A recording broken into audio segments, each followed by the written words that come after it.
नमस्कार मित्रों, आज मैं आपके लिए बहुत ही सुंदर और शिक्षाप्रद कथा लेकर आई हूँ।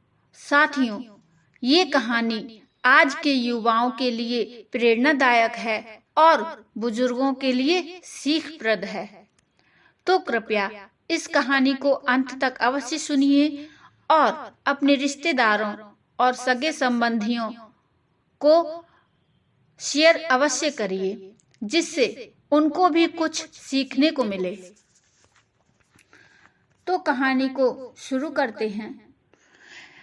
साथियों, एक बुजुर्ग व्यक्ति जो कि रिटायर्ड पोस्टमैन था, उसकी पत्नी के अंतिम संस्कार और 13वीं के बाद उनका पुत्र बड़ी ही मिन्नतों के साथ अपने पिता को अपने साथ लेकर आया। उसने पहले भी कई बार प्रयास किया था, लेकिन वो गांव में ही रहना पसंद करते थे। लेकिन जब उनकी पत्नी का देहांत हो गया तो वो अकेले पड़ गए। इसलिए उन्हें अपने बेटे की बात माननी पड़ी।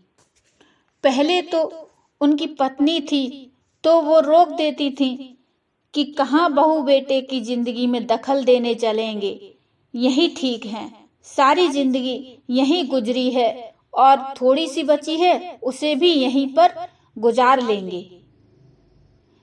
ये कहकर दोनों पति पत्नी वहां गांव में अपना गुजारा कर लेते थे।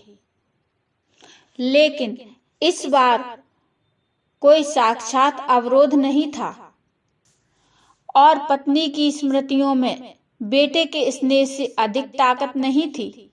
इसलिए वो बुजुर्ग व्यक्ति बेटे के साथ मुंबई ही आ गए। उनका बेटा एक बड़ी कंस्ट्रक्शन कंपनी में इंजीनियर था। उसने आलीशान घर और गाड़ी ले रखी थी। घर में घुसते ही वो बुजुर्ग व्यक्ति ठिठक कर रुक गए। गुदगुदी मैट पर पैर रखे ही नहीं जा रहे थे।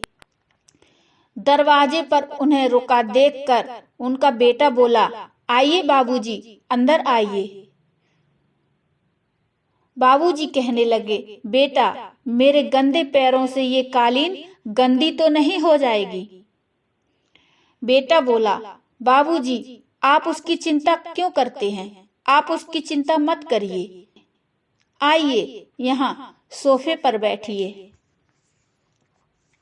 सहमे हुए कदमों से चलते हुए वो बुजुर्ग पिता जैसे ही सोफे पर बैठे तो उनकी चीख निकल गई, अरे राम, मर गया रे। उनके बैठते ही नरम और गुदगुदा सोफा की गद्दी अंदर तक धंस गई। इससे वो बुजुर्ग व्यक्ति चौंक गए और चीख पड़े। थोड़ी देर बाद चाय आ गई। चाय पीने के बाद बेटे ने पिताजी से कहा, बाबूजी, आइए, आपको अपना घर दिखाता हूं। तो पिताजी बोले, जरूर बेटा, चलो। बेटा घर दिखाने लगा और कहने लगा, ये लॉबी है जहां हम लोग चाय पी रहे थे। यहाँ पर कोई भी अतिथि आता है तो चाय नाश्ता और गपशप होती है। और यह डाइनिंग हॉल है, यहाँ पर हम लोग खाना खाते हैं। बाबूजी, यह रसोई है और इसी से जुड़ा हुआ यह एक भंडार घर है। यहाँ रसोई से संबंधित सामग्री रखी जाती है। ये बच्चों का कमरा है। बाबूजी ने ये चौंक कर पूछा, तो बच्चे क्या अपने माँ बाप के साथ नहीं रहते? बेटा कहने लगा, बाबूजी, ये शहर है और शहरों में महानगर मुंबई है। यहाँ बच्चों के जन्म से ही अकेले सोने की आदत डालनी पड़ती है। माँ तो बस समय समय पर उसे दूध पिला देती है और उसके शेष कार्य आया करती है। थोड़ा ठहर कर बेटे ने फिर कहा, बाबूजी, यह आपकी बहू और मेरे सोने का कमरा है और इस कोने में यह गेस्ट रूम है। कोई अतिथि आ जाए तो यहीं ठहरता है। ये छोटा सा कमरा पेट्स के लिए है। कभी कोई कुत्ता आदि पाला गया हो तो उसके लिए व्यवस्था कर रखी है। सीढ़ियां चढ़कर ऊपर पहुंचे तो बेटे ने लंबी चौड़ी छत के एक कोने में बने एक टीन की छत वाले कमरे को खोलकर दिखाते हुए कहा, बाबूजी, ये है घर का कबाड़ खाना।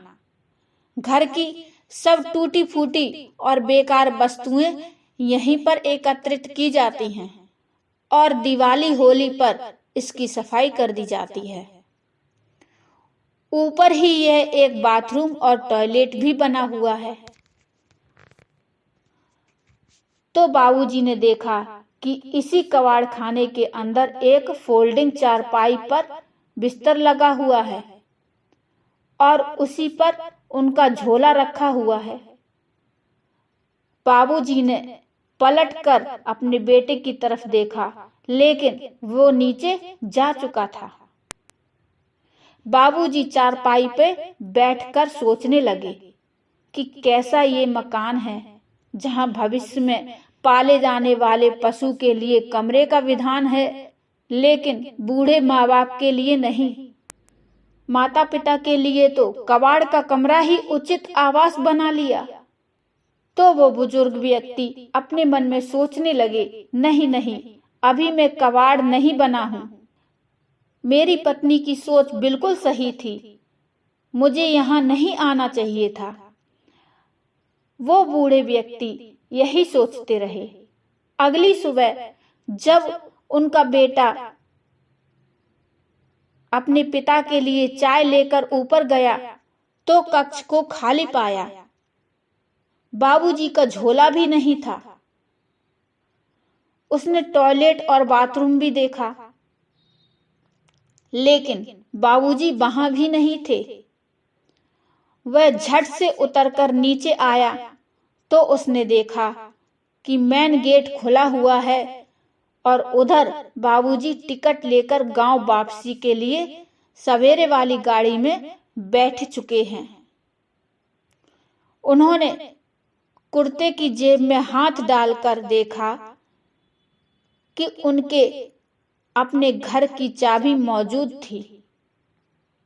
उन्होंने उस चाबी को कसकर मुट्ठी में पकड़ लिया और उनकी आंखों से आंसुओं की धारा फूट पड़ी और एक गहन चिंतन में डूब गए कि आखिर इस बागवान से अपने ही बगिया की परवरिश में कहाँ चूक हो गई, कहाँ गलती हो गई।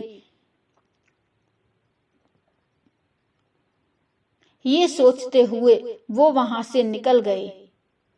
चलती हुई रेलगाड़ी में उनके चेहरे को छू रही ठंडी ठंडी हवा उनके इस निर्णय को और भी मजबूत बना रही थी।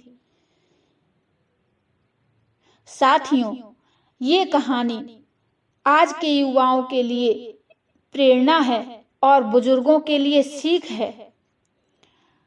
साथियों, आपको इस कहानी से क्या सीख मिली मुझे कमेंट में जरूर बताइए और कहानी अच्छी लगी हो तो लाइक कर दीजिए और चैनल को सब्सक्राइब कर लीजिए और हाँ, बेल आइकन को जरूर प्रेस करिए जिससे आपको आने वाली नोटिफिकेशन सबसे पहले मिल जाए। तो मिलते हैं फिर एक और शिक्षाप्रद कहानी लेकर। तब तक के लिए नमस्कार। जय श्री राम।